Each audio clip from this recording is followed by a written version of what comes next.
Welcome dear rockers, कैसे हैं आप सभी। आज हम देखने वाले हैं सीआईडी रामचंद्रन रिटायर्ड एसआई। दोस्तों, मूवी की शुरुआत में हम देखते हैं एक जबरदस्त सीन। रामचंद्रन जो कि एक एसआई ऑफिसर है, आज अपना रिटायरमेंट डे मना रहा होता है। भाई साहब, 30 साल की ड्यूटी खत्म यार। रामचंद्रन ने अपनी ड्यूटी इतनी ईमानदारी और डेडिकेशन से निभाई होती है कि उसके बारे में पूरी पुलिस फोर्स में वाह वाह हो रही होती है। और रिटायरमेंट के दिन जब वो अपनी फेयरवेल स्पीच देता है तो दोस्तों पूरा माहौल इमोशनल हो जाता है। रामचंद्रन अपने सभी साथियों को थैंक करता है और कहता है, मैंने अपने जीवन के 33 साल आप सबके साथ बिताए हैं। आप सबने मुझे बहुत कुछ सिखाया और मैं आप सबका जीवन भर आभारी रहूंगा। दोस्तों, इतनी दर्द भरी स्पीच के साथ सबके आंसू आ जाते हैं। रिटायरमेंट के बाद रामचंद्रन घर पर आता है। वहाँ वो देखता है कि फैमिली ने उसका बढ़िया स्वागत में एक धमाकेदार पार्टी रखी होती है। सब बढ़िया परफेक्ट लग रहा होता है, लेकिन तभी फटता है एक सस्पेंस का बॉम्ब। एक कॉल आती है जिसमें खबर मिलती है कि किसी ने एक कार को चोरी करके अपने घर में छुपा दिया है। बस दोस्तों, अब क्या, रामचंद्रन रिटायर हो गया है, पर काम का जुनून अभी भी पहले दिन जैसा होता है। वो तुरंत अपने सीनियर ऑफिसर डीवाईएसपी शाहजहां को फोन लगाता है और सारी डिटेल्स शेयर करता है। पर बात यहाँ पर खत्म नहीं होती। रामचंद्रन को भी वहाँ पर जाना पड़ता है दोस्तों। और जब उसकी बीवी को ये बात पता चलती है तो वो बिल्कुल खुश नहीं होती और कहती है कि अरे अब तो आप रिटायर हो गए हो, फिर ड्यूटी पे जाने की क्या जरूरत।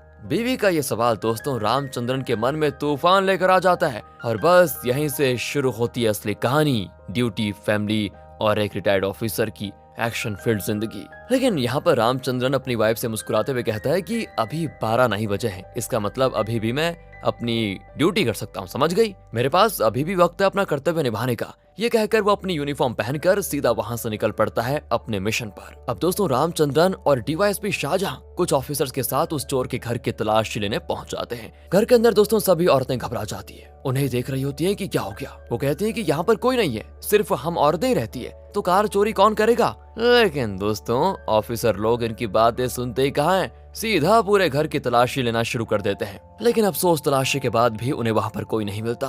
अब डीवाईएसपी शाहजहां को लगता है कि पक्का हमें गलत इन्फॉर्मेशन मिली है, इसीलिए वो वहाँ से निकलने की बात करते हैं। लेकिन रामचंद्रन दोस्तों, जो अभी भी अपने इंस्टिंक्ट पर पूरा भरोसा करता है, डीवाईएसपी साहब से कहता है कि सुनिए, एक बार और ट्राई करते हैं। दोस्तों, यहाँ पर शाहजहां साहब सोचते हैं कि यार ये बंदा तो अभी भी छुट्टी पर नहीं है, बताओ क्या करेगा ये। रामचंद्रन के दिमाग में दोस्तों एक आइडिया आता है, एक प्लान, और एक पेपर में लाल मिर्च लपेटकर उसमें आग लगा देता है। जैसे धुआं घर के अंदर फैलता है, सबको जोर जोर से खांसी आ जाती है। और तब रामचंद्रन अपनी तीखी नजर से एक कॉर्नर में देख लेता है कि एक आदमी लेडीज के कपड़ों के बीच छुपा बैठा है। पकड़ा गया चोर। और इसलिए रामचंद्रन अपने रिटायरमेंट के 1 घंटे पहले भी अपनी ड्यूटी को इतने एक्शन पैक तरीके से निभाता है। अब दोस्तों, वो उस चोर को पकड़कर बाहर लेकर आता है और पूछता है कि भाई बताओ, कार कहाँ छिपाई है। लेकिन दोस्तों, चोर अपनी पुरानी आदत से मजबूर झूठ बोलना शुरू कर देता है कि अरे साहब, मैंने आज तक कोई छोटी सी चीज भी नहीं चुराई और कार तो बहुत दूर की बात है। वाह भाई, कमाल का कॉन्फिडेंस है इसके अंदर। तभी रामचंद्रन की तीखी नजर कार के पहियों के निशान देख लेती है दोस्तों, जो वहाँ से थोड़ी दूर जा रहे होते हैं। बस फिर क्या,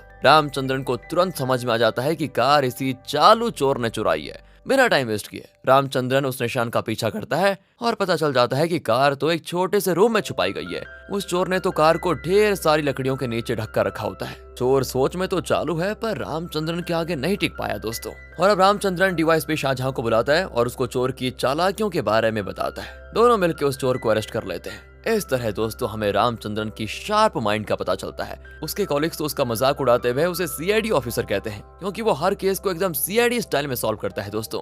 लेकिन अब वो रिटायर हो चुका है और सबको उसके रिटायरमेंट का बहुत दुख भी है। अगले सीन में दिखाया जाता है रामचंद्रन को, जो रिटायरमेंट के बाद पुलिस स्टेशन के बाहर एक छोटी दुकान पर चाय पी रहा है दोस्तों। उसे अपनी पुरानी याद आ रही होती है, तो तभी उसका एक जूनियर ऑफिसर वहां पर आ जाता है और हंसी मजाक में पूछता है कि सर, जब आप यहाँ से चले जाओगे तो आपको यहाँ की चाय बहुत याद आएगी, है ना।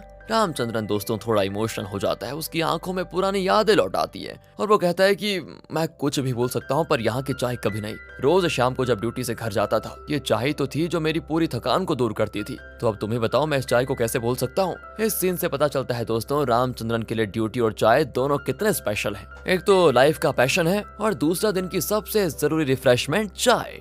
इसके बाद फिल्म एक इमोशनल मोड में शिफ्ट होती है दोस्तों। पुलिस स्टेशन में एक नया एसआई ऑफिसर आता है और रामचंद्रन अपनी पुरानी जगह पे वापस आने का फैसला करता है, सिर्फ नए ऑफिसर से मिलने के लिए दोस्तों। लेकिन जैसे ही वो अंदर आता है ना, देखता है कि नया ऑफिसर उसके नाम की नेम प्लेट को बिना किसी रिस्पेक्ट के डस्टबिन में फेंक देता है। और दोस्तों रामचंद्रन की आंखों के सामने वो सिर्फ एक नेम प्लेट नहीं थी, उसके साथ उसकी पूरी 30 सालों की यादें और इज्जत भी चली गई डस्टबिन में। काफी उदास होता है वो, क्योंकि उसके लिए वो नेम प्लेट सिर्फ एक मेटल का टुकड़ा नहीं था, बल्कि उसमें उसकी पूरी जिंदगी और करियर की कहानी छुपी होती है। उसे दोस्तों अपने ऑफिसर होने पे हमेशा गुरूर होता था, लेकिन अब उसकी इज्जत उसके हाथों से निकल गई है। बेचारा रामचंद्रन उस नेम प्लेट को उठाता है, अपने पास रखता है और पुलिस स्टेशन के बाहर आकर एक दर्द भरी नजर से देखने लगता है, जैसे उसकी पूरी दुनिया एक पल में किसी और ने छीन ली हो। उसके बाद रामचंद्रन अपनी फैमिली को लेकर दूसरे शहर शिफ्ट हो जाता है दोस्तों। लेकिन नए शहर में भी उसकी उदासी कम नहीं होती। रिटायरमेंट के बाद का सुकून जो उसने सोचा था कहीं गायब हो गया था। दिन भर काम करने का रूटीन एकदम से रुक गया होता है और घर पर बैठा उसे बहुत ही बोरिंग फील होता है। वो दिन भर अपनी ड्यूटी को मिस करता है और साथ ही साथ एक अजीब से खालीपन को भी। एक दिन अपने दोस्त लाल जी,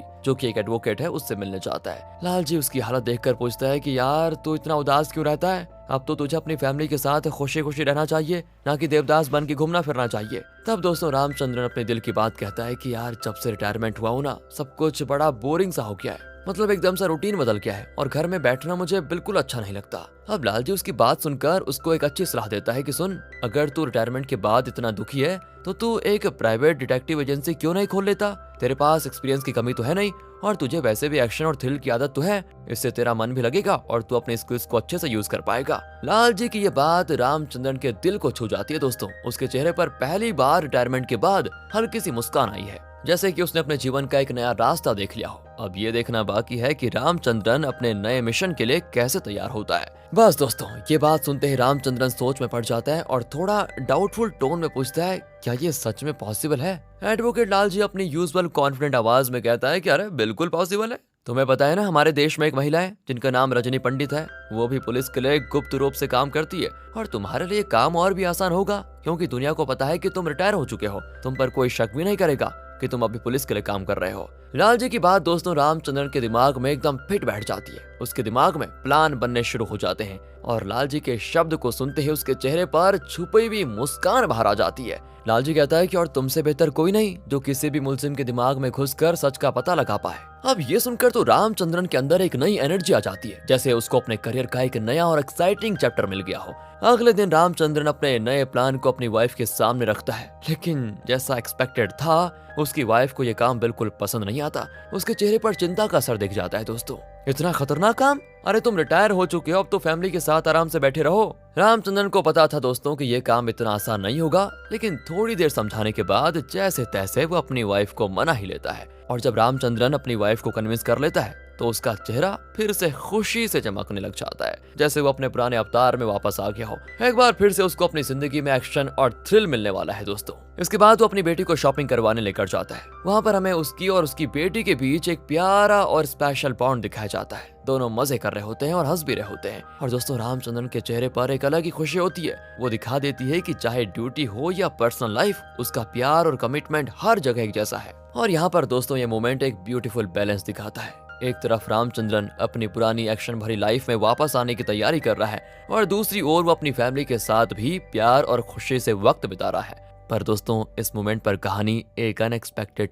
ट्विस्ट लेती है। रामचंद्रन की बेटी को एक लड़के से प्यार हो जाता है और वो दोनों एक दूसरे के साथ खुशी खुशी वक्त बिता रहे होते हैं। अब क्योंकि रामचंद्रन भी अपनी बेटी से बेपनाह मोहब्बत करता है, इसलिए वो खुश है कि चलो बच्ची बढ़िया कर रही है, पसंद आ गया लड़का तो ठीक है, शादी करवा देंगे। अगले सीन में देखते हैं कि रामचंद्रन ने एक इन्वेस्टिगेशन ऑफिस खोल लिया है। इस ऑफिस का उद्घाटन वो अपनी बेटी से करवाता है, क्योंकि उसके लिए उसकी बेटी घर की लक्ष्मी है। ये मोमेंट बहुत ही इमोशनल और खुशी से भरा होता है, क्योंकि रामचंद्रन को लगता है कि अब वो अपने नए मिशन के लिए बिल्कुल तैयार है। दोस्तों आप देख रहे होंगे कि रामचंद्रन के चेहरे पर एक अलग ही चमक है। भले ही अब वो ऑफिसर नहीं है, लेकिन उसका जुनून और नई जिंदगी की शुरुआत उसके अंदर एक नई उम्मीद भर देता है। लेकिन जैसे एक टिपिकल कहानी में ट्विस्ट आते हैं, वैसे ही यहाँ पर भी कुछ अनएक्सपेक्टेड होता है। एक हफ्ता बीतने के बाद पता नहीं क्यों रामचंद्रन का मनोबल गिरने लग जाता है, क्योंकि अभी तक उसके ऑफिस में एक भी क्लाइंट नहीं आया होता। वो बिल्कुल निराश और हताश बैठा होता है। लगता है जैसे उसने गलत फैसला ले लिया हो। उसका पैशन जो नए ऑफिस के उद्घाटन के दिन था ना, अब धीरे धीरे खत्म हो रहा होता है। पर एक दिन जब रामचंद्रन शाम को अपना ऑफिस बंद कर रहा होता है,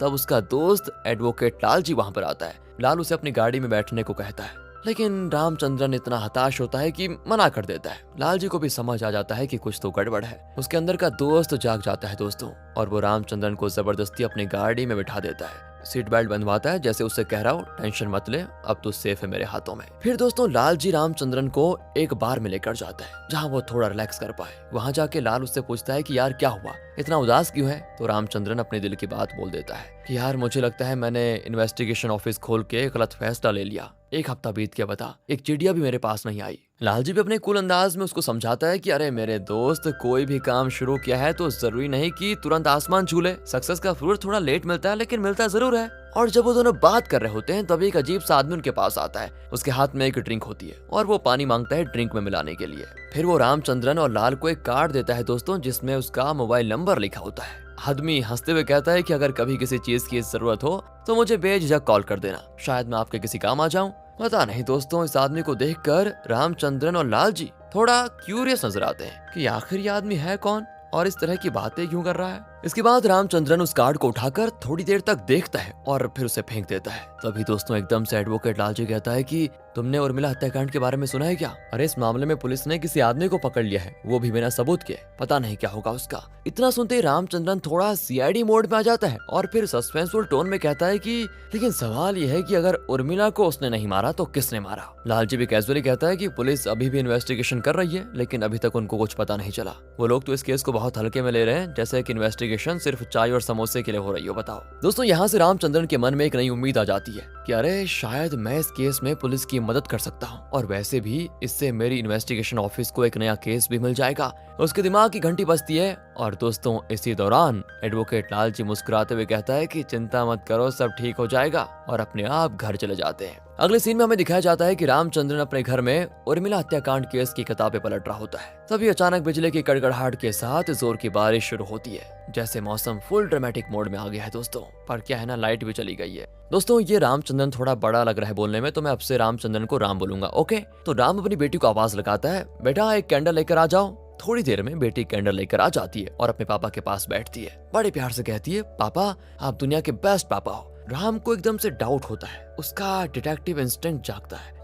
दाल में कुछ काला है। उसका इनर शर्लॉक होम्स जाग जाता है और पूछता है, साफ साफ बोलो बेटा, क्या चाहिए तुम्हें? बेटी हल्की सी मुस्कान के साथ कहती है कि पापा मुझे एक लैपटॉप चाहिए, लेकिन टेंशन मत लो, मैंने सब देख लिया है। लैपटॉप किस्त में मिल जाएगा, धीरे धीरे पैसा जमा होता रहेगा तो उसको चुका देंगे, आपको भी टेंशन नहीं होगी ज्यादा। राम भी अपनी बेटी पर गर्व करता है कि वह कितनी समझदार बेटी है, और थोड़ी देर सोचने के बाद मान जाता है। अब दोस्तों रात को एक अनजान आदमी राम के घर पर आता है और वो आदमी अपना नाम जय रमन बताता है। राम थोड़ा क्यूरियस और कॉशियस भी, भाई इतनी रात को कौन आता है? जय रमन अंदर आकर कहता है कि मेरे पास उर्मिला हत्याकांड के बारे में कुछ जानकारी है और मैं आपके इस केस में मदद करना चाहता हूँ, प्लीज। राम भी दोस्तों एकदम इन्वेस्टिगेटर मोड में उसको अंदर बुला लेता है और कहता है, तो बोलो जयरामन, क्या जानकारी है तुम्हारे पास? जयरामन बोलता है, मैं चेंगुलम के पहाड़ी इलाके में रहता हूँ, वहाँ मेरे घर के पास ही उर्मिला की हत्या हो गई थी और हत्या का इल्जाम मेरे सर पर आ गया, लेकिन सच यह है कि मैंने उसको नहीं मारा। दोस्तों राम देखता है कि जयरामन के चेहरे पर एक गिल्ट मिक्स्ड प्यार एक्सप्रेशन आता है और जयरामन कहता है कि मैं उर्मिला को पसंद करता था, लेकिन उसकी मौत की वजह से मैं बहुत दुखी हूँ।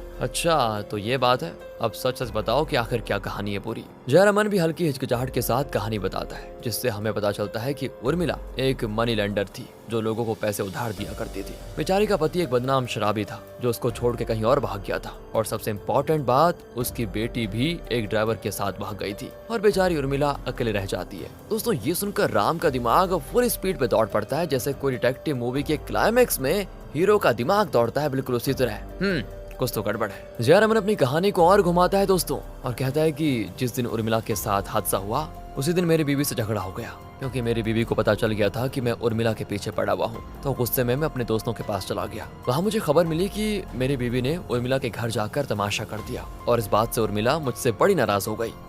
ठीक है आगे बताओ। अब जयरामन थोड़ा सस्पेंसफुल पॉज लेता है दोस्तों और कहता है, मैं तुरंत उर्मिला के घर गया उसे मनाने के लिए। सोचा था उसी रात उसके घर रुक जाऊंगा। वैसे भी मेरे मन में कुछ खुराफाती चल रही थी। और दोस्तों इस वाक्य के साथ जयरामन एक ऑकवर्ड सी स्माइल भी देता है। वो आगे कहता है, लेकिन उर्मिला ने मुझे घर रुकने से मना कर दिया। उस वक्त मुझे थोड़ा बुरा भी लगा, लेकिन उसके बाद मैं वहाँ से अपनी दूसरी गर्लफ्रेंड के घर रात गुजारने चला गया। वो मेरे पड़ोस में ही रहती थी, तो इसीलिए मैं वहाँ पर आसानी से पहुँच गया। दोस्तों कहानी सुनते सुनते राम की आंखें थोड़ी और बड़ी हो जाती है, जिसके बाद जयरामन आगे की कहानी बयां करता है कि मैं रात के 3 बजे वहां से उठकर अपने घर वापस चला गया। सुबह के 6 बजे जब मैं उठा तो मैंने देखा कि पुलिस मेरे घर के दरवाजे पर खड़ी है, जो उर्मिला को मारने के इल्जाम में मुझे गिरफ्तार करने आई है। ये सुनकर तो मेरा दिल एकदम धड़क गया था। अब दोस्तों राम थोड़ा सीरियस हो जाता है और कहता है, सही में तुम्हारी कहानी तो पूरी क्राइम थ्रिलर है। और दोस्तों जयरामन की बात को सुनकर राम को उस पर तरस आ जाता है। राम थोड़ा संवेदनशील होकर कहता है कि तुमने उर्मिला को नहीं मारा, पर तुमने अपनी बीवी को जरूर धोखा दिया। ये भी तो एक बड़ी गलती है। इसका क्या? इसके लिए दोस्तों जयरामन शर्मिंदगी से सर झुका लेता है और कहता है कि हाँ इसमें मेरी गलती है, पर प्लीज मुझे जेल जाने से बचा लो। मैं अपनी फैमिली के साथ अब रहना चाहता हूँ और इस बार मैं एक अच्छा पति और एक अच्छा पिता बनने की कोशिश करूंगा। मैं भी इंसान हूँ और दूसरा मौका डिजर्व करता हूँ। ये सुनने के बाद राम का दिल पिघल जाता है। दोस्तों अब राम जयरामन के इलाके में जाता है और उसकी दूसरी गर्लफ्रेंड के घर भी। ये वही घर है दोस्तों जहाँ जयरामन रात गुजार कर आया था। राम दोस्तों उसकी गर्लफ्रेंड से सीधा सवाल पूछता है कि सुनिए, जयरामन कल रात आपके यहाँ रुका था क्या? लेडी सीधा आंसर देने से इनकार कर देती है कि नहीं, मैं कुछ नहीं जानती। राम का माइंड तो दोस्तों एकदम शार्प होता है, आपको तो पता ही है। वो तुरंत अपनी ट्रिक का यूज करता है और जयरामन का फोन निकाल कर दिखाता है और मुस्कुराते हुए कहता है, देखिए जयरामन ने आपको 78,000 का गिफ्ट किया है ना। अब अगर आपने सच नहीं बोला तो मैं अभी जाके जयरामन की बीवी और पूरे गांव वालों को ये सब दिखा दूंगा। फिर मुझे ब्लेम मत करना कि मैंने आपकी प्राइवेसी डिस्टर्ब कर दी। ये सुनकर दोस्तों उस लेडी के चेहरे का रंग उड़ जाता है और वो थोड़ा घबराते हुए कहती है कि अच्छा मैं सच बताती हूँ, बस ये बात किसी को मत बताना। राम भी मन ही मन सोचता है कि वाह, एक और केस सॉल्व हो गया, चलो बधाई हो। इतना सुनकर वो लेडी सब कुछ बताने के लिए रेडी हो जाती है। वो रात की पूरी सच्चाई बयां कर देती है और कहती है कि जयरामन ने कुछ नहीं किया है, क्योंकि जिस दिन ये हादसा हुआ उस रात तो मेरे घर पर रुका हुआ था। राम दोस्तों ये जानकारी लिख लेता है जैसे कोई डिटेक्टिव नोट्स बना रहा हो। वहाँ से सीधा राम जयरामन के घर पर पहुँचता है, जहाँ वो उसकी पत्नी से पूछताछ शुरू करता है। और जब वो बात कर ही रहा होता है तभी जयरामन का बेटा वहाँ पर पहुँचता है। अब राम को पता चलता है कि उसका बेटा सीसीटीवी टेक्नीशियन का काम करता है। तभी दोस्तों राम के दिमाग की बत्ती जलती है। सीसीटीवी, वाह ये तो कमाल का क्लू है। राम तुरंत उर्मिला के घर पहुँचता है, जहाँ उसकी बेटी और दामाद उसी घर में मिलते हैं। दोस्तों उनसे बात करने पर राम को एक और शॉकिंग बात पता चलती है, जिसने भी उर्मिला को मारा है वो घर के पीछे के दरवाजे को जलाकर अंदर आया। ये बातें सुनकर राम के चेहरे पर एक और शॉक और थोड़ा एक्साइटमेंट, इन दोनों का मिक्स एक्सप्रेशन आता है। क्या घर के पीछे से? बस दोस्तों यहाँ से ये केस और भी ट्विस्ट हो जाता है। राम वहाँ से इम्पोर्टेंट सबूत इकट्ठा करता है, जैसे कोई ट्रेजर हंट पे निकला हो भाई, और फिर जयरामन के दोस्त के पास जाता है। वहाँ बातचीत के दौरान एक बस आती है। उस बस को देखते ही राम को अलग सा एक आइडिया आता है, शायद कातिल बाहर का भी तो हो सकता है। और ये गुत्थी सुलझाने की कोशिश राम को इलाके के पुलिस ऑफिसर तक लेकर जाती है। वहाँ राम ऑफिसर्स के साथ केस को डिस्कस करता है, जैसे वो किसी टीवी शो का इन्वेस्टिगेटिव एक्सपर्ट हो। दोस्तों पुलिस ऑफिसर बताता है कि जब हम उर्मिला के घर गए तो हमने उसकी लाश उसके रूम में देखी। उसके गले पर एक निशान भी था, जैसे किसी ने कपड़े से गला घोंट कर उसको मार दिया हो। राम और क्यूरियस हो जाता है और पूछता है कि और कुछ मिला क्या, कोई और क्ल्यू? ऑफिसर दोस्तों अगले क्ल्यू का राज खोलता है। हाँ, इसके बाद हमें एक सीसीटीवी फुटेज मिला जिसमें जयरामन रात को उर्मिला के घर गया, पर अब तक ये गुत्थी सुलझ नहीं पाई है, क्योंकि सबूत तो मिले हैं पर सब कंफ्यूज कर रहे हैं सारे सबूत। राम का डिटेक्टिव इंस्टिंक्ट और शार्प हो जाता है दोस्तों, और वो ऑफिसर से सारे सबूत अपने फोन में ट्रांसफर करवा लेता है और बड़ी डिटेलिंग में देखने लगता है। सबूत हैं पर जवाब नहीं, पर जवाब जरूर निकलेगा। राम के चेहरे पर अब एक अलग सा कॉन्फिडेंट स्माइल आ जाता है दोस्तों, जैसे अब वो इस मिस्ट्री के बिल्कुल करीब आ गया हो। तो अगले दिन राम उर्मिला के पति ओमन से मिलने जाता है। ओमन पहली नजर में थोड़ा हिलता डुलता लग रहा होता है, लेकिन राम अपने शार्प ऑब्जर्वेशन मोड में रहता है और ओमान से पूछताछ करने पर उसे पता चल जाता है कि ओमान अपनी बेटी और दामाद के साथ उर्मिला से मिलने गया, लेकिन उर्मिला ने उन लोगों को जलील करके घर से निकाल दिया। इससे ओमान और उसके दामाद का गुस्सा बहुत ज्यादा हो गया और वो वहाँ से चले गए। अब दोस्तों राम ओमान से एक और क्यूरियस सवाल करता है कि आखिर तुम्हारा और उर्मिला का रिश्ता क्यों टूटा? ओमान थोड़ा भारी मन से जवाब देता है कि मेरी शराब की लत ने सब कुछ खत्म कर दिया है। मैंने उसके सारे गहने बेच दिए हैं, सिर्फ अपनी दारू की आदत की वजह से। बताओ। ये जवाब देते हुए ओमान थोड़ा दोस्तों इमोशनल भी हो जाता है, लेकिन राम को उसका इमोशनल ब्रेकडाउन थोड़ा फीका फीका लगता है। जैसे ओमान राम को बाहर निकलते देखता है, ओमान का रिएक्शन बदल जाता है। एक अजीब सी ठंडक रहती है उसके चेहरे पर, जैसे उर्मिला की मौत से उसे कोई फर्क ही नहीं पड़ा हो। या शायद उसे पता हो कि असली कातिल कौन है। राम यहाँ से अपने दोस्त एडवोकेट लालजी के पास जाता है। दोनों मिलकर इस केस की गहराई में जाते हैं, जैसे किसी पजल को सुलझाने की कोशिश कर रहे हो। दोनों एक बात पर एग्रीमेंट करते हैं, उर्मिला के घर वालों का इस मर्डर से कोई लेना देना नहीं है। उन्हें शक के दायरे से निकाल कर सेफ जोन में रखते हैं, ये वो डिसाइड करते हैं। फिर राम एक और क्लू पर फोकस करता है कि रात को सीसीटीवी कैमरा एक हफ्ते से सिर्फ 5 मिनट के लिए ऑफ हो रहा है। इसका मतलब कातिल इसी छोटे से टाइम फ्रेम में उर्मिला के घर गया और उसने उर्मिला को मारकर पीछे के दरवाजे से भागना सही समझा। राम के दिमाग में दोस्तों एक और थ्योरी का जर्मिनेशन होता है। हो सकता है रात की आखिरी बस से कोई आया हो और सुबह की पहली बस से निकल गया हो। एडवोकेट लालजी, जो हमेशा लॉजिकल थिंकिंग करता है, कहता है हाँ, लेकिन बस के आने और जाने के बीच में काफी वक्त था। शायद कोई और भी इस कातिल के साथ मिला हुआ था जो उसे मदद कर रहा था। इसी बीच दोस्तों राम बस कंडक्टर से मिलने जाता है। कंडक्टर से बात करने पर उसे एक और अजीब फैक्ट पता चलता है कि उस दिन बस में एक आदमी फेस कवर करके बैठा था। उसके हाथ में एक चाबी का गुच्छा था जो कीचड़ से सना हुआ था। बस ये सुनकर राम के दिमाग की बत्ती और तेज हो जाती है। चाबी, कीचड़, ये तो डायरेक्ट मर्डर सीन की तरफ इशारा कर रहा है। राम पूछता है कि भाई क्या उस रात तुमने रास्ते में बस को कहीं रोका था? बस कंडक्टर थोड़ा सोच के बताता है कि हाँ, उस रात एकदम अचानक से कांच टूटने की आवाज सुनाई दी थी, जिसके बाद मैंने सोचा कि बस की कांच टूट गई है। मैं बाद में फटाफट बस को ध्यान से एक साइड में देखने लगा, पर जब मैंने देखा तो सब कुछ ठीक ठाक था, कोई भी स्क्रू नहीं गिरा था, बस आवाज आ गई थी पता नहीं कहां से। लेकिन फिर हमने इस पर ज्यादा ध्यान नहीं दिया और हम चले गए। दोस्तों जैसे राम को बस कंडक्टर से पता चलता है, उसके दिमाग में एक बल्ब जल जाता है और वो अपने मन में बोलता है कि मिल गई मजबूत कड़ी, और निकल पड़ता है दोस्तों यहाँ से कहानी को सुलझाने के लिए। सबसे पहले वो बस के रुकने वाली जगह पर जाता है जहाँ बस उस रात को रुकी थी। दोस्तों जैसे ही वो बस वहाँ से गुजरती है, राम सीधा उर्मिला के घर की तरफ भागता है। रास्ते में उसकी नजर एक दुकान पर पड़ती है जहाँ कांच टूट के बिखरा होता है। बस यहाँ से वो अपने अंदर का शर्लॉक को जगाता है और सोचता है यही आवाज हो सकती है जो उस रात को बस कंडक्टर को सुनाई दी गई होगी। वो दुकानदार से कांच टूटने की वजह पूछता है तो दुकानदार से पता चलता है कि किसी ने उसमें एक चाबी का गुच्छा फेंक कर मारा था, जिसकी वजह से कांच टूट गया। अब राम चाबी का गुच्छा लेकर उर्मिला के घर पहुंचता है। उसकी बेटी से उर्मिला के कमरे का ताला मांगता है और उस चाबी से खोलने की कोशिश करता है। जैसे ताला खुलता है, राम की आंखों में शेर जैसी चमक। दोस्तों उसके लिए केस अब पूरी तरह आसान हो गया था। अगले दिन राम फिर से बस अड्डे पर पहुंचता है। वहां से उसकी नजर एक आदमी पर पड़ती है जो जंगल की तरफ जा रहा होता है। राम का दिमाग तुरंत जीपीएस मोड में स्विच ऑन हो जाता है और सोचता है कि ओह, इस रास्ते से भी उर्मिला के घर जाया जा सकता है। वो जंगल की तरफ जाता है और वहाँ उसको एक कुआं दिखाई देता है जो थोड़ा भयानक लग रहा है। दोस्तों तब उसे पता चलता है कि कुछ दिन पहले एक आदमी की मौत इसी कुएं में गिरने की वजह से हुई थी। राम का दिल थोड़ा भारी हो जाता है। अरे यार, ये तो बड़ी दुखद बात है। वो उस आदमी के घर जाता है जहाँ उसकी पत्नी होती है, जो अपने पति के जाने से बड़ी दुख में होती है। राम उसे थोड़ा तसल्ली देता है और सारी जानकारी ले लेता है। जैसे ही वो निकलने वाला होता है, वो औरत राम को एक फोन पकड़ा देती है और कहती है कि साहब, मेरे पति से ये फोन मिला था पर ये उसका फोन नहीं है। राम फोन को लेकर अपने इन्वेस्टिगेशन ऑफिस पहुंचता है। वहाँ फोन की कॉल हिस्ट्री चेक करवाता है।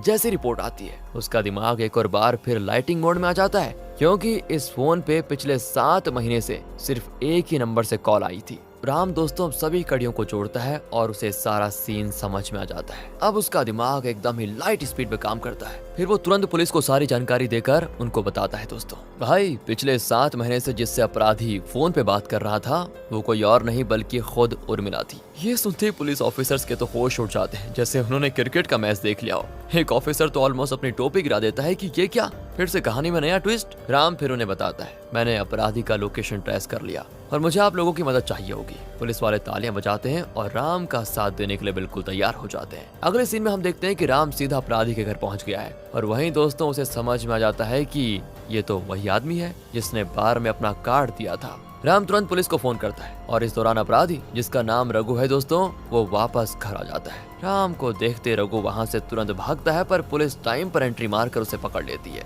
पुलिस स्टेशन पहुँचने के बाद तो रघु बिल्कुल पूरा पड़ा होता है, जैसे उसने 1 लीटर दूध चढ़ा लिया हो। घबराहट में वो अपना जुर्म कबूल कर देता है और कहता है, साहब, मैं और उर्मिला एक मेडिकल कॉलेज में मिले और हम दोनों को एक दूसरे से प्यार हो गया था। मैं अक्सर उर्मिला के घर उससे मिलने जाया करता था। उर्मिला अपनी बदनामी के डर से सीसीटीवी को ऑफ कर देती थी और उस दिन भी मैं उससे मिलने गया, जहां मैंने देखा कि उसके पास जया रमन है। जिसके बाद मैंने उर्मिला को फोन करके कहा कि जया रमन को वहां से जाने के लिए कह दो और सीसीटीवी को भी ऑफ कर दो, और ऐसा ही हुआ। मैं हर बार की तरह उर्मिला के घर के अंदर चला गया। हम दोनों काफी अच्छा वक्त बिताते थे, लेकिन उस टाइम मुझे पैसे की बहुत टेंशन थी क्योंकि मैंने किसी से 3 लाख उधार ले रखे थे। उर्मिला से मैंने पैसे के लिए कहा तो उसने साफ मना कर दिया। मैंने काफी मिन्नतें की, लेकिन इसके बाद उसने मुझे 50,000 दे दिए। इसी बीच मेरी नजर उर्मिला की अलमारी पर पड़ी जिसमें बहुत सारे पैसे थे। मैंने उर्मिला से कुछ और पैसे मांगे पर उसने मुझे डांट दिया और जाने के लिए कहा। मुझे बड़ा गुस्सा आया और मैं वहां से जाने लगा, लेकिन मेरा मन उन पैसों को छोड़कर नहीं जा पा रहा था। इसलिए मैंने गुस्से में आके कपड़े से उर्मिला का गला घोट दिया